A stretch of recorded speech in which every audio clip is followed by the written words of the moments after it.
whole thing as? Skid. Turbine pump? Yeah. Alright. Turbine driven what? Turbine. Turbine driven Pump. okay? Where's the inlet of our turbine? On the front. What's this? The long flange. What's this? Casing. Alright, I need y'all to speak up. Casing. Alright, we have inboard, we have outboard, right? Yeah. Yeah. What is this? Outboard. Outboard what? Well, y'all get to where y'all can see. Kind of the point. Here, I'm going to get my truck. Your outboard what? Bearing housing? Yep. Here? Seal. Outboard seals? Or seal housing? Okay, then we have our casing. Then we have what? Inboard. Inboard what? Seals. Or packing. Yep. Can't, I don't know. Alright, so what's this? Inboard bearing housing. And we know it's inboard because the inboard is in between our driver and our driven, right? Right. Yes, ma'am. Radial Okay, axis. what's this over here? Oil gauge. Trackle oiler. What's this? Shaft. Coupling guard. What's this? Bearing Bearing housing. housing. What's this? Oil sight. Sight glass Sight glass. for your oil level. Okay. What's that? What's this? Seals. Seals. How do we know it's seals and not packing? Are there seal flushes on packing? No. There's no pack. Is there a seal flush here? Yeah. Yes. Yeah. Where's that? That That line right there. Alright, what's the purpose of it? Lubricate the seals. Lubricates the seals, keeps them cool, prevents friction, right? Which is- Big What's ass this? turbo. Discharge. Discharge. What's this? Pump Casing. casing. Suction. How do you know which one's which? Pipe diameter. Smaller pipe diameter equals what? Discharge. No. Or higher pressure. Higher Pressure. Okay. Good job, Chavez. Good job, Come Ty. over here. Proud of y'all. We're right here. I like being this close. Is there a lay down on this turbine? like you being this Nope. Trick question. No. No. Okay, what do we refer to this as? Exhaust. Exhaust.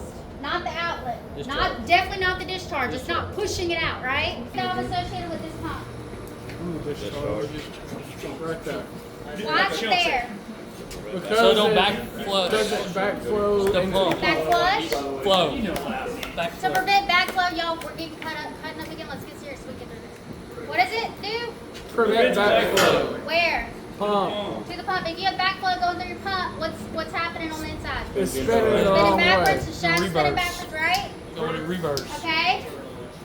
What's this? Strainer. Can you see it? Dude. Alright, what is it? Wide strainer. Hey, you use this super steady one? You can tell by the way it is. Okay. Why is it located where it's at? Where is it? Is it located on the suction or the discharge? And you usually almost always have a strainer on your suction, right? Prevents solids, it protects your pumps from solids, right? Okay. Where's your minimum flow line for these pumps? The blue line that ties into Someone touch it.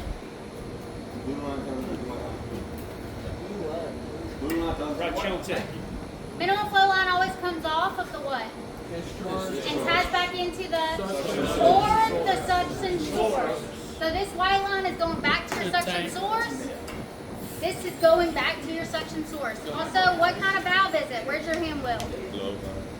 Can you see the thread? What kind of valve is it? How do you know? The stem, the wheel rises with the stem, right? Normally it's going to be what though? Not going to have a globe valve on it today. A pneumatic? On a minimum flow line? Yes. You're not going to be a field operator just sitting right here looking at your flow of your pump and saying, oop, oop, oop, right? Okay. Hey, what is the purpose of the minimum flow line? So all centrifugal pumps, the engineers and the places that design them, They say it has a minimum flow requirement. That means that at all times there must be at least this much flow going through the pump, right? So your minimum flow line maintains your minimum flow requirement flowing through your pump at all times if that pump is running, right? What is cavitation? Your process is boiling vapor bubbles smacking the impeller. What is it? No, let him go. No, I'm not because I heard his hand. Jude, go ahead. Okay, I'm very shocked my fourth semester students were not able to answer that. What is cavitation? Imploding on the pump's what? Impeller. Okay? Surface pitting. Give me a scenario out here that would cause this pump to cavitate. Wash fan is slowed. Turn both pumps on at the same time. Yeah, but give me a scenario that would actually cause it. Wash area is cold. Tank level too low, so we're sucking in air. That's one. What else? Your wash tank is cold. Wash strainer's clogged. Would that limit flow through your pump? Yeah? Okay, what's another one? Turn both pumps is blowing. Suction valve's closed. You're not lined up properly, yeah? Let's say you go to do a cold start, this pump starts cavitating. What do? Change back on your discharge. How does that help? Creates pressure. Alright, and how does pressure affect the liquid? Higher pressure, higher boiling point. Higher pressure, higher boiling point? Yes, So ma'am. when you pinch back on the discharge, does it build pressure inside your pump? Yes. Does it increase the boiling point? Yes. Making it harder to boil? Yes. Okay, and then also, if you're low on your tank and you're sucking air in, if that's the reason, pinch it back here, it balances out the flow leaving and flow entering. Yes, ma'am. Or limits it, okay?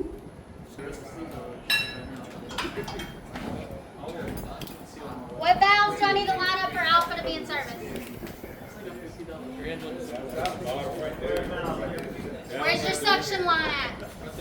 Where's your isolation point here?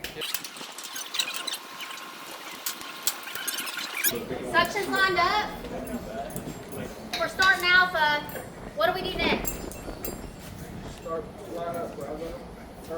We're starting up alpha. We line up the suction. What do we do next?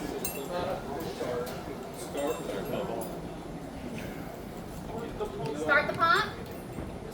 Okay, and then as the pump builds pressure, then what do we do? Open it.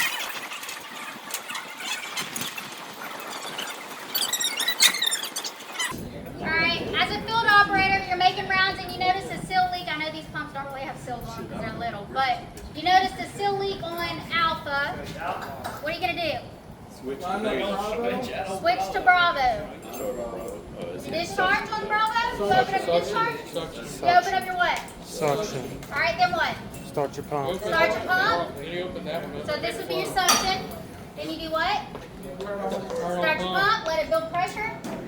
And the reason you do this is if it's already lined up, it's different, right? But before you go to start it up, if it's already lined up, what are you going to be checking? That coupling guard, make sure it ain't spinning backwards. You'll be checking pressure, right? So this allows you to avoid the whole cavitation process, right? And it prevents if you got a janky check valve. Let you build pressure first, then you line it up, then you go, right? Okay, let's see. I love participation. What's something you're gonna check? Give me one thing you'll check when making rounds on a pump.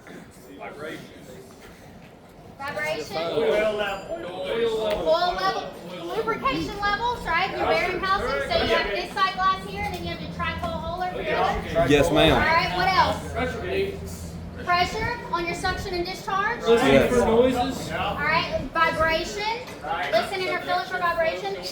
What else? Coupling's good. Coupling would be good. The pressures are good. You know your coupling's good, right? Pull the trip, see if it still works. What about leaks? Where would you check for what? Seals. Where would you see dripping happening? Or Seals. accumulation? Here? There you go. Okay. So oil levels. If you have big piping and have a suction strainer, what do you think you might have on it? Something to indicate differential pressure. Either you'll have a delta T or Yeah, you almost PDI, or PDIT, right? Pressure differential indicated transmitter. Or you'll have two pressure gauges and you can compare. What does it mean? What does it mean if the delta P is high? The differential pressure across the strainer is high. Clog strainer. Clog strainer? Yeah. All right. Let's go to our exchangers. You gotta look that in. We don't have a delta P across this strainer, right? I mean filter, I'm sorry. Yes, ma'am. Do we? No. But what, and we don't necessarily have pressure close to us, but we do have something else that would let us know if it's clogged. What would we see? A decrease in what? Flow. Flow. Okay. So how would you know it's time to change this again? You'd have a decrease in flow, and if it did have a delta P across it, you would have a what? High delta P because you're restricting flow, right? Yes, ma'am. Normal operations are delta P and delta T across our exchanger. Our differential pressure, differential temperature. Normal operations, what do we want our delta T to be? T. Temperature. High, because the whole purpose of it is to exchange heat, right? Okay, what about our delta P? Low. What's the purpose of back flushing? Clear scale.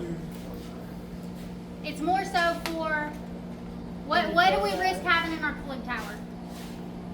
What's going to end up accumulating in our cooling tower? We're going to have debris because it's open to atmosphere, right? We're pulling air in. But what else? It's water, it's wet, it's humid, it's hot. And there's evaporation happening, right? Algae and... Yes, ma'am. Okay, now if fouling is taking place, what are we going to have? High or low DT. Differential pressure is going to be what? Higher. High, and what's our delta T going to be? Low. Okay, and which one will we see first? High DP. Low differential temperature. You'll see the temperature change start to happen first. Mud, right? Dirt. When we back flush, we usually only back flush cooling towers, or if there's something that's very thick or has solids in it, but you're dirty, you're side. When we back flush, we're clearing all that crap out, right? Okay. This white line is our what? Tube or shell? Shell. Blue line? Tube. And we can tell because Channel channel head. How would you verify a tube is ruptured? Check your low pressure side. Pull a sample Take from your a low pressure sample on your side. low pressure side, right? Yes, ma'am. Okay. Where is the inlet line of our tube side of our exchanger? Inlet of the tube side of our exchanger. Come on, but you got it. Okay. Outlet. Good. Where is one of our bypasses?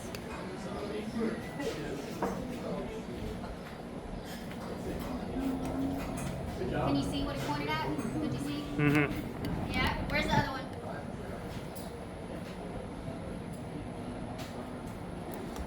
Good. All right. Could you find, and that's the tube side, right? Could you find the shell side bypass? You might need to come up in your brain. I don't know. I mean, young blood, I'm sorry. Where's our inlet of our shell side? Alright, where's our outlet? Where's the line that connects the two? Your bypass. That's your outlet. That's your bypass. Prepare for maintenance to open up the piping. We're going to have to isolate, purge, then LOTO, right? Let's say maintenance needs to pull this valve and replace it or fix it, okay? Because the internals are messing up. What are our main isolation points? So here and here. Okay, if we're performing the LOTO, what's the next step? We isolated our inlet and our outlet. What's our next step? Open the bleeders. Open the bleeders, you're going to bleed out the whole system, maybe. Okay, so before you go to start opening bleeders, you need to verify that there is nothing coming from outside your isolation points, right, to inside. Come on, Swinton. Come verify. This is where a P&ID comes in handy with marking up a LOTO. Verify there's nothing going in or out. Yeah, what's this line? Is it coming from outside the isolation to inside? Yes. Okay, so you're blocking it here. Oh. Would that be considered a isolation point? Yes. Can you see that up there? This valve. Yes. Point to it again. This one. That valve. Okay. All right, so now you're isolated. Yes. What do we do next? Bleed. Tag open our bleeders or lock them open?